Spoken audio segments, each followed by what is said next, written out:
Welcome back to another episode of the Property Management Success Podcast. Today I have Stacy Salyer, the property management strategist, on the show with us today. Welcome, Stacy. Thank you for having me. Super excited to be here. Yeah, it's going to be fun. You and I have known each other for, I don't know, it seems like 2 decades. I don't actually remember when we met, but it's been long enough to say that it's okay that I don't remember because it was a long time ago. Yeah, it was a long time ago. I think we became good friends during the big Facebook group launch of time, way back in the day. I want to say 2016, 17, 18, somewhere around there. Maybe. Yeah. Yeah. Yeah, there was a few different groups, and then with COVID happening and us having Homeball Academy, and I think you were on that or in part of that. But anyway, I was really excited to have you on. You and I have not only have we known each other for a while, but you were actually my boss at one point in my life. I've only had in my professional career, I think I've only had 3 bosses. Oh, And awesome. And I was yeah, the best, right? you were the most recent for sure. You guys, that means that I was the best.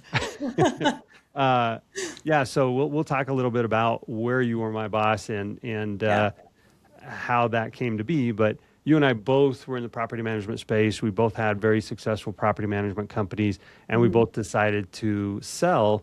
And we were both in the acquisitions department for one of the large aggregators. Yep. And we both had different experiences from that. I didn't actually love that. And you thrived in it, and you continue to do so. So I wanted to get you on and talk a little bit about everything that it takes to be able to be successful in that environment. But before we do that, let's talk a little bit about where you came from and what brought you to this space, what brought you to this moment. So let's just give a little bit of your background. Yeah. Okay. Well, I will do a really quick one. So got recruited into property management in '04, way back in the day, before all the cool technology.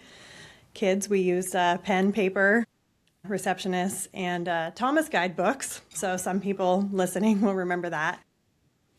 Fast forward, I opened a property management division for a local home builder in 2010. Set that all up, literally from scratch.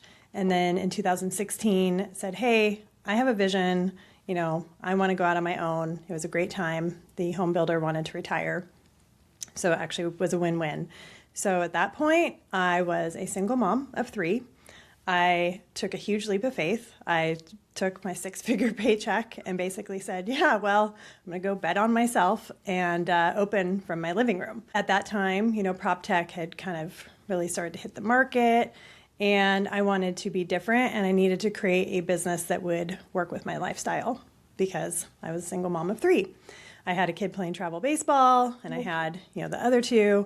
So any parents that have had travel baseball kids or any sports, you guys know what I'm talking about. It is a lot, right?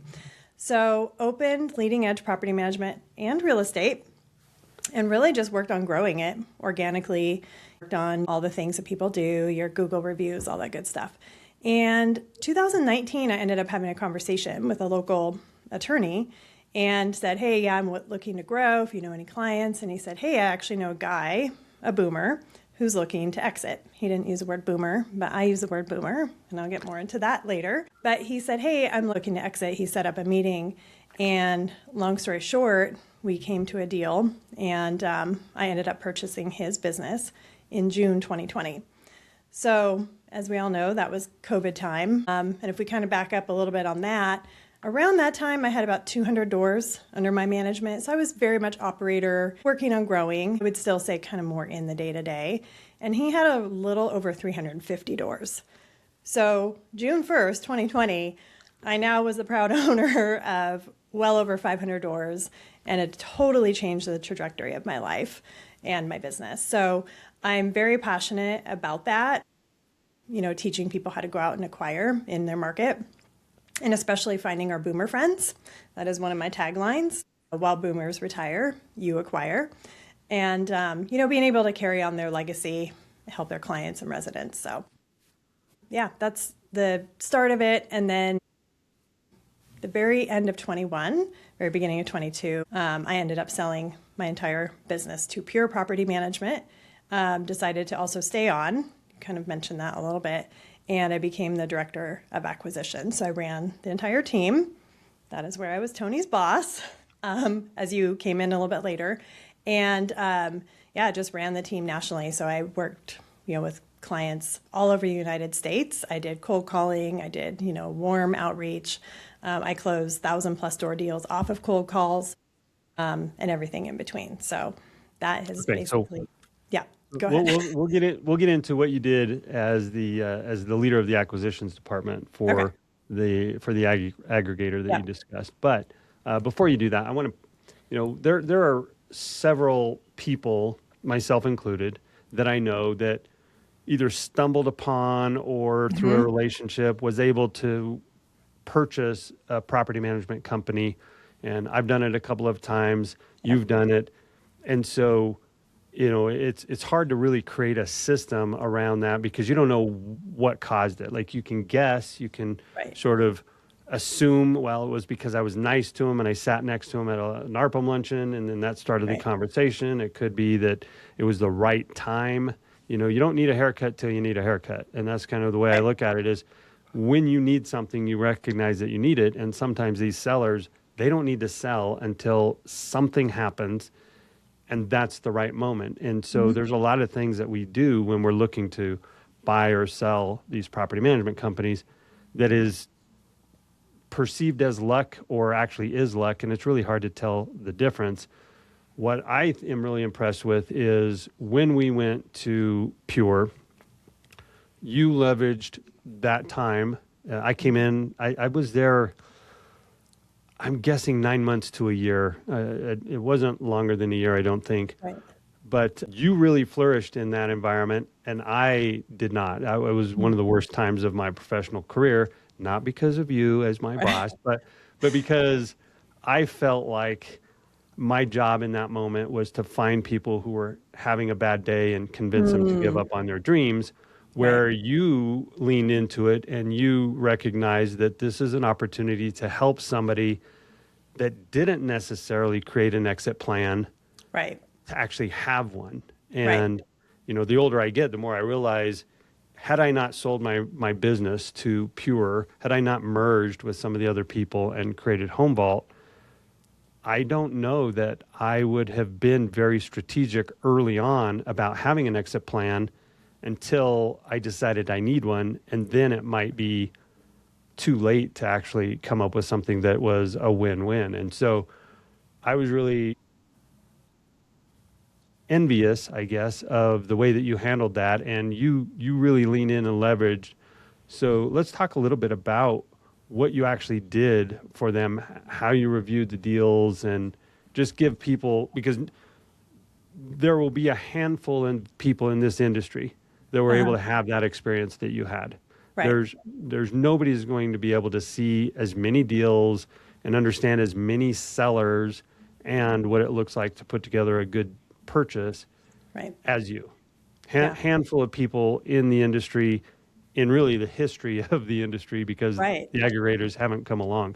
I'm excited to hear what you have to say about that. Yeah, no, thanks. I think you bring up a really good point. I think that, I know for sure, I'm the only one in the consulting space and third-party single-family property management that does have this experience as far as viewing hundreds of deals or having hundreds of conversations. And so really what it boils down for me, and really what I love to teach others, is that it's honestly about relationship building. And I know that sounds super simple, but for example, when I'm teaching somebody my framework, and I do have a specific framework. So number one, every acquisition is the same, but every acquisition is different. So, it's just like real estate sales. Like if you sell homes, every transaction is the same, but every transaction is different because you have a different home, you have a different buyer, you have a different seller. Same in acquiring. But kind of even backing it up a little bit, just really working hard on building those relationships, even if you don't know the people. And so the tip that I give to people is make 2 lists. So I call one like the first line of defense list or whatever you first hit list. And that would be the obvious, like go through your market and find every property management company under the sun, like put it in your CRM. And then start working on your secondary list. So that would be your, real estate brokerages that kind of like half-ass property management. We all have them in our community. They're not that great. Or maybe the realtors out there that, have a book of business. But then go further than that. Write down add to your CRM, all the CPAs, landlord tenant law attorneys, contract law attorneys. Then look at your service clubs and like communities. So you've got like Rotarians, Elks Club, Kiwanis, whatever. Then you can even go find where the boomers hang out. So again, this is kind of like the boomer looking for that particular client, like the morning coffee shops. Again, every community has those, the bowling leagues, whatever. And then just basically kind of going through that list and working on creating those relationships and treating it like a relationship tree. So who knows who? How can you get introduced to somebody? Going and searching LinkedIn, if they're on LinkedIn, like what do you know about them? What do you have maybe in common? So that's something I did do when I worked nationally is I would basically scope out people online, whether it was like through Google or LinkedIn or whatever, and I would see what I have in common with them. And when I called them, that's what we talked about. I didn't say, hey, this is Stacy. I'm buying a business in your community and I want to buy yours. Like people would have hung up on me, right? So I was really about trying to connect with people on that relationship type scale. And obviously it did work. And not everybody said yes to a meeting, but I did actually get referrals from some people that I talked to. Like I remember a gentleman who was in Tennessee and we chatted for probably 30 minutes. He did not have to stay on the phone with me for 30 minutes. He knew why I was calling. I mean, I was always honest, but we had a great conversation. We talked about the market and NARPM and all that. And then he actually referred me to 3 other people. So it's just really, that's connection and relationship building is my secret sauce. So I'm curious, I want to ask you 2 questions and you can answer them in whichever order makes the most sense for you. But what do you, after doing this and talking to hundreds of property management company owners that are looking or at least open to the conversation of selling, what are they looking for? Like what makes it a good deal for them? And then also the flip side, as a buyer, what are the signals of this is a good opportunity, not a good opportunity? And again, answer those in either order. But I think it's fascinating a lot of business owners, when they create a business and they spend 10 or 15 years in that business, it becomes a part of their identity. It becomes a part of who they are, what they do. What else am I going to do if I'm not doing this? And so there has to be some system to help them let go. But then also, if they're letting go, there's got to be the right deal points as a buyer. And so curious about both of those. Yeah. So sellers, it depends on the seller and why they would even entertain the conversation. So let's talk about like our boomer seller, right?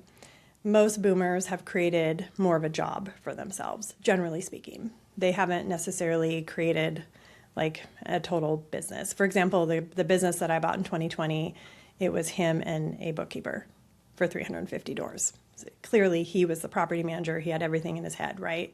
So a lot of the boomer businesses tend to be like that. But with that, they really want a buyer who cares.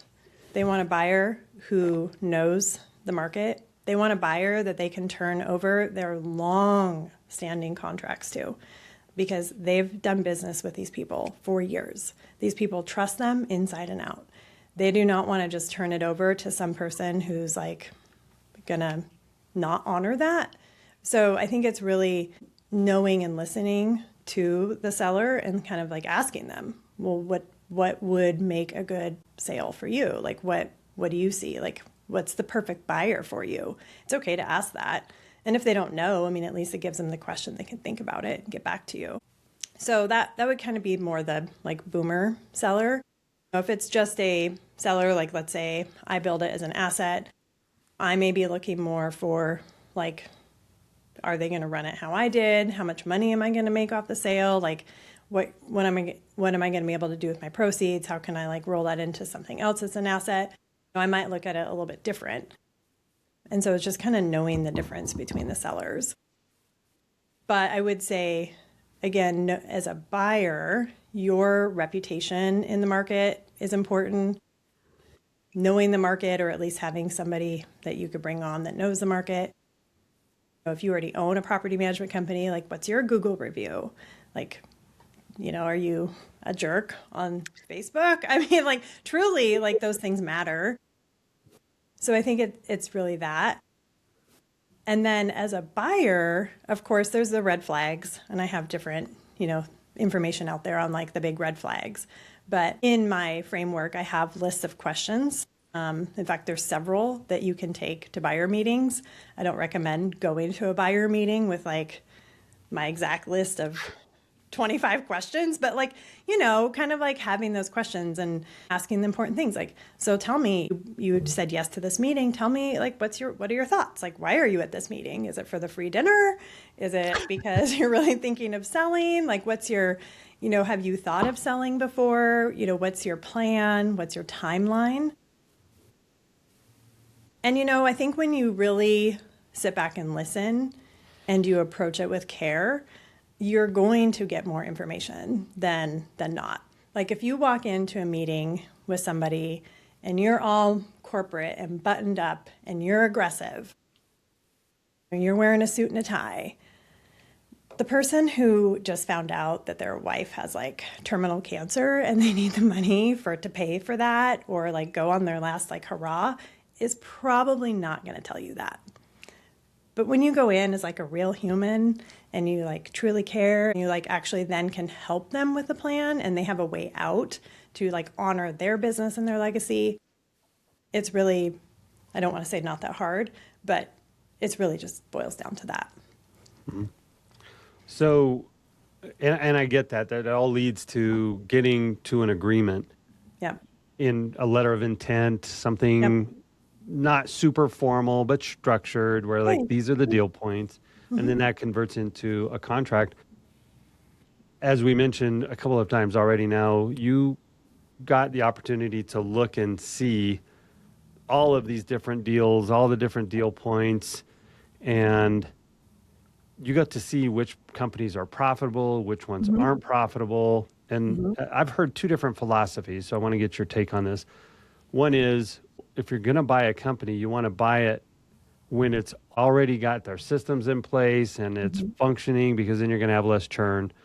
The other I've heard is, if you can find a business that's really in trouble and have really low fees, you can come in and create some extra value mm-hmm. right off the bat by implementing new fee structure and putting in systems that will help streamline. A lot of times you can incorporate that business into your existing business and location, so you can cut a lot of expenses.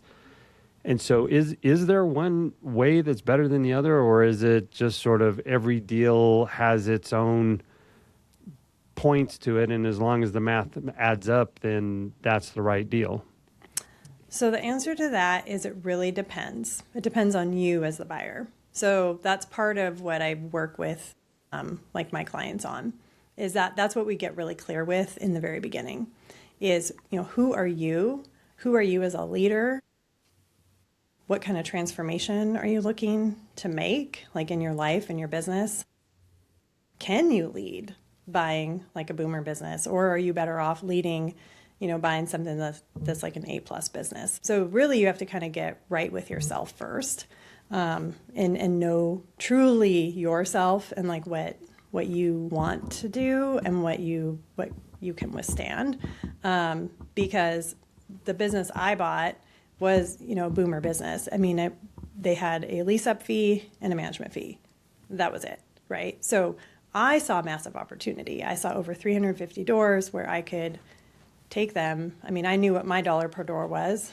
Do the math, right? Really quick, just rough math. And I'm like, wow, I could totally scale this. And I did.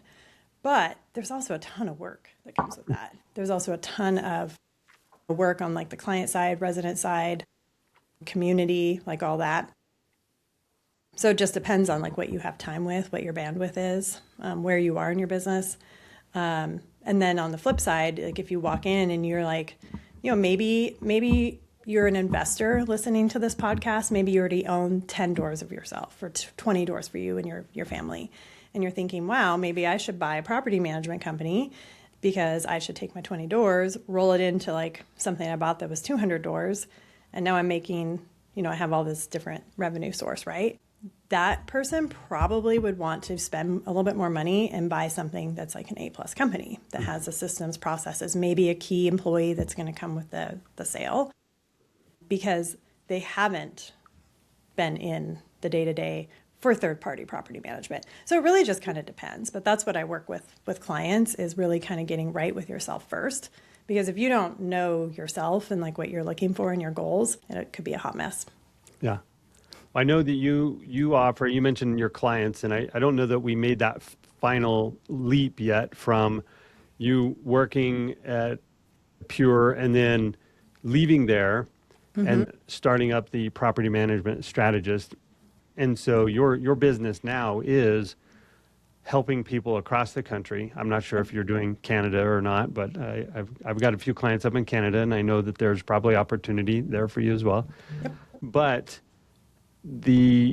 your experience in all of your history, from running the property management business to evaluating deals to looking at what the deal points are to getting involved with the psychology of helping sellers let go and all of that, that's really what you've leaned into since leaving there, and that is your core offering. And you mentioned in the pre-show that there's some ways that people can work with you, and so I want to make sure that we get to that. But I just want people listening to know, if this sounds fascinating to you and everybody's looking for ways to grow, that stay tuned till the end, because Stacy will share with you some of the ways that you can reach out to her and look at, is that a good partnership for you guys to invest in, to have her help you and consult with you through that.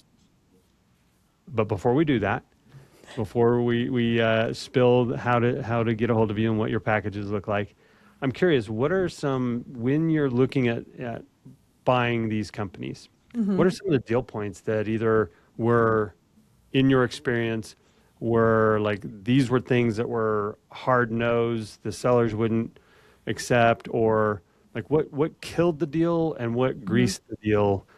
Because I know every one of them is different, but what were some of the things that kind of stood out for you? Sometimes it involved like staff, if they were really staff heavy, payroll heavy, and they weren't willing to maybe like let go of some staff, that could kill a deal, because, if the buyer can't absorb that, or if, the revenue isn't there, your percentages, your margins, that's not good. Margins in general can kill deals. Again, it just depends, like, as the buyer, what kind of your buy box is. I think this is probably one that people don't think about, but like the seller attitude, the seller kind of comes in hot and kind of like with a lot of ego, that could kill a deal, which, maybe a seller wouldn't really think of it that way, but you really are, it is a relationship that you're going to have to work together, at least probably for 6 months after the transition. And so, it's kind of one of those things where if they come in and they're not the best attitude or leading with a ton of ego, it may not work very well. Location, that one can make a big difference, or the quality of what they're managing. So if you run an A+ company and you're used to running, only managing like A class, B class, and they only have like C and maybe some D, that may not be a good deal for the buyer. So that can kill a deal. I mean, really, probably anything can, but those are some good ones to start with. Yeah, it's interesting. Every one of us that were on the acquisitions team, we had a little bit different way of creating relationship and selling. And I was only involved for the short time I was there. I was only involved with a few of those. But the ones that I was involved with, in my experience, and again, it's anecdotal because it was a small sample size, but it was more important to them about what happens to my people And in some cases, the real estate, a lot of them had their own building or bought their own building, or how were they going to dispose of that? Was that part of the deal? And so each one of them had something different. But from my standpoint, it was, they felt like they didn't want to abandon the team that helped them get to where they were, even though in some of the private conversations, when we would rank the people of like, who's your best people, the ones they were most loyal to weren't always the best employees, the ones that contributed. They might have been the ones that were there the longest. And so I think that was an interesting part of the psychology for me, which was, how are we going to accommodate and cross that bridge when knowing I'm probably not going to be keeping those people long term after we do that transition to get them on? Because we talk a lot on this show about building championship teams, and and if they're not a championship level player, they're going to be traded to a different team at some point. Right. And so, but if you could work through those issues, I found that was actually working through those issues was easier to negotiate, or if you could work through those issues, the price was easier to negotiate. I didn't find people like drawing a hard line of this is what I need on price, but I did see people drawing a hard line on this is what I need with the people that work for me. Yeah. And the interesting thing about that, so initial conversations I would have with people is their team was important to them. But as we got through the process and like once money was involved, to be quite honest, it really became not that important to them. And I know, that's just how it is, right? Human nature. And I think that a lot of times it's tough because when you're a business owner, of course you love your team, because really we wouldn't be where we are, or we wouldn't have had the business that we had without our team. But at the end of the day, it is your business. It is your asset. And so I think sometimes people would have more of a wake-up call to that once they maybe got an offer letter.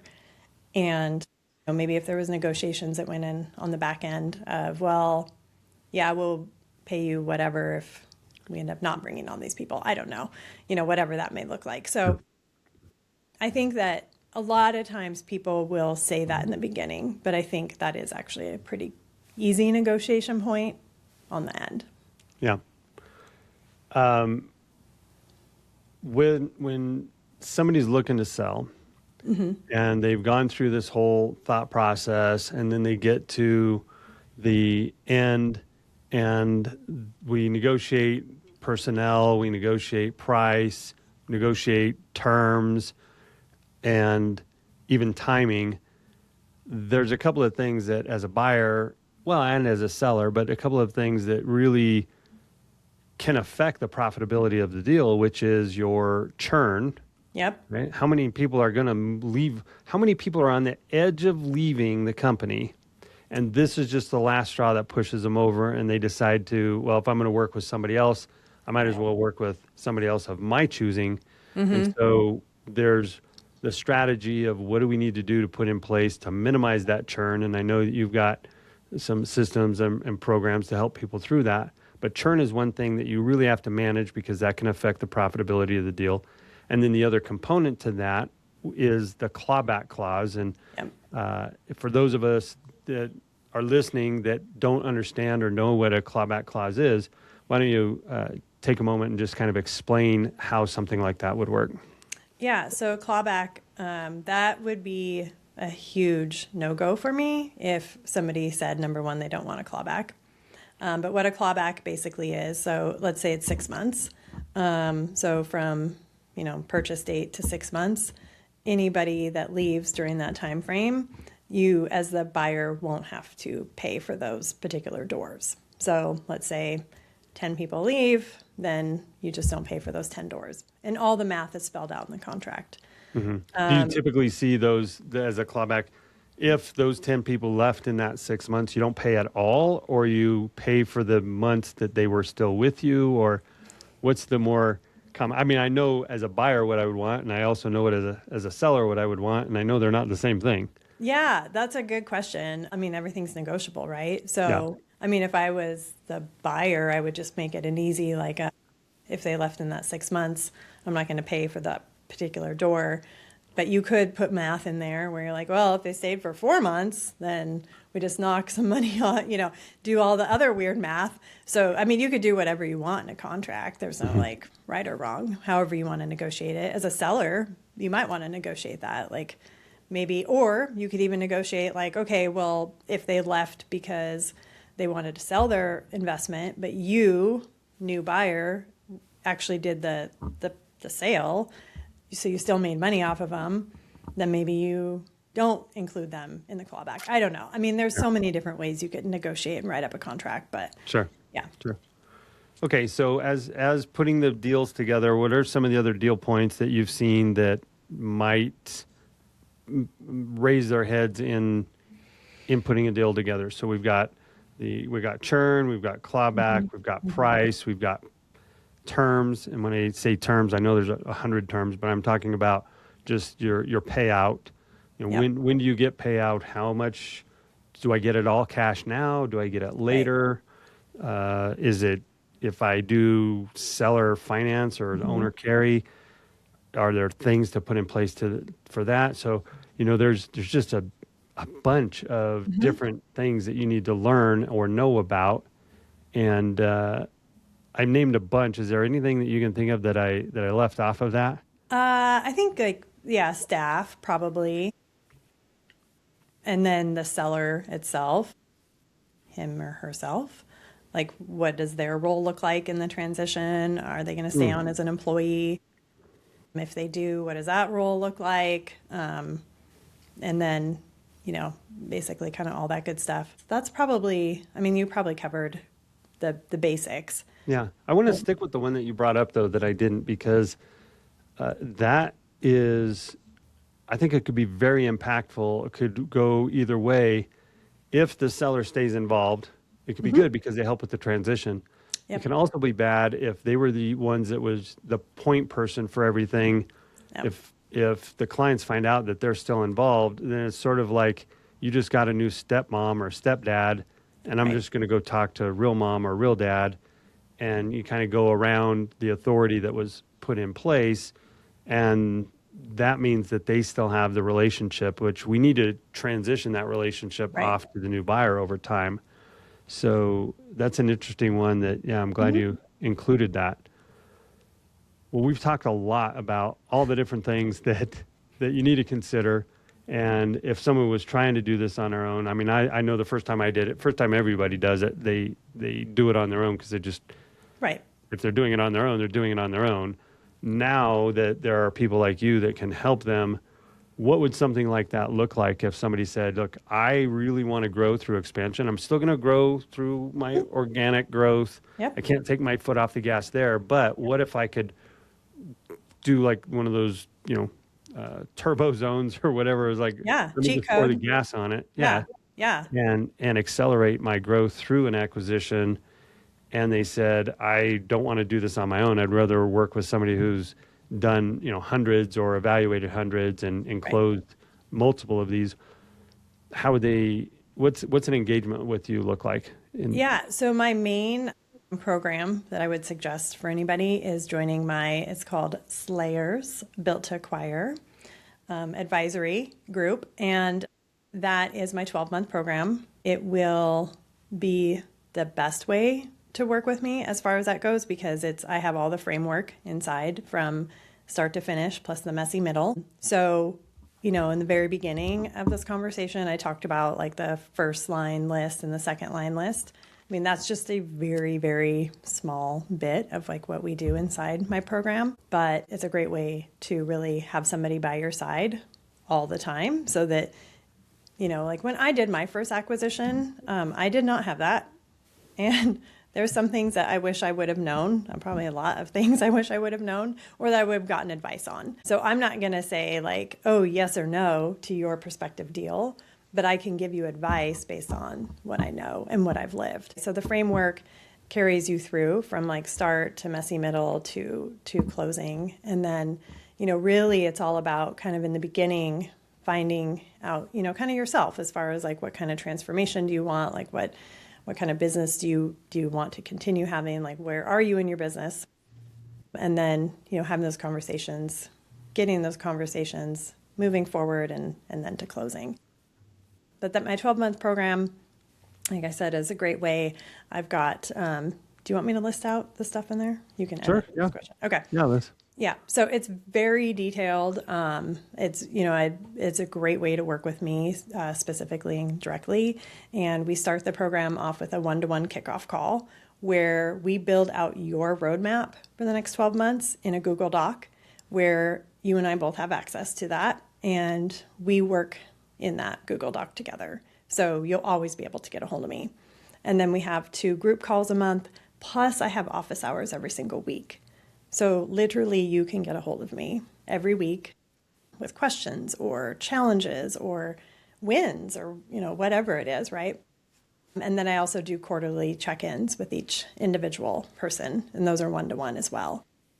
So it is a great way to really get inside and really learn a new skill and change the trajectory of your business. So I do believe that you should continue your organic growth in your market, but really, if you want to really build your business, I do believe that you should focus on acquiring as well. And there is a great skill and strategy in order to do that, and a lot of things in the messy middle that you would have access to. So that's my biggest offering that I have. I also do have my online community, which is a great way to kind of get into my world. I do one live call in that community once a month, and then I invite a vendor friend in once a month as well. We talk about a topic on acquisitions. And then if somebody wants to work with me privately, I do offer one-to-one advisory as well. Okay. So in your annual program that you have, Yep. It sounds like you give them everything that they need to be able to go out and hunt for deals. Yep. And then find the deals, and then some tools to do some self-evaluation on whether or not that's a good deal. And then as we get down to it, do you help them evaluate the deal, or is it just sort of here are the deal points that you should be looking at, and it's more like self-evaluation? Because I know you mentioned you're not going to tell them if they should do the deal or not do the deal, because that's, it's a very personal, there's a whole lot of factors that go into whether they should or shouldn't. But I want to give people an understanding of what happens after they go out and find a deal. It's kind of like getting a fish on the hook. Yep. If you don't know how to reel it in, well, what am I supposed to do now? So are there resources on there for them to be able to do it themselves, or is that something that you offer as either through that program or an additional service?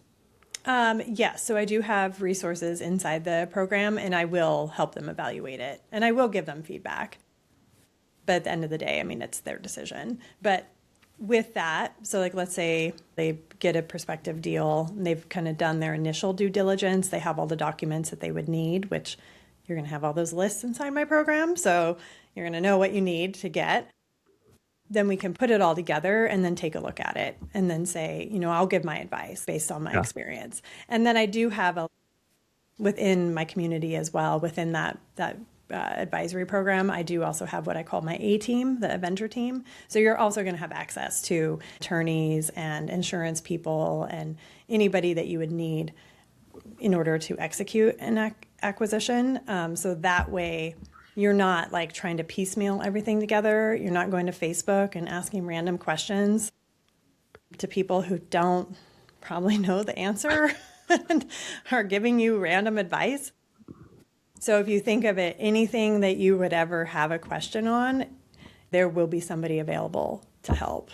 Mm-hmm. So. Okay, and just to kind of wrap up, what percentage of the deal, just so that we're super clear with everybody, what percentage of the deal are you taking as your finder's fee, helper's fee? Are they bringing you on as a 50-50 partner? 20% partner? What gives here as you help them expand their portfolio?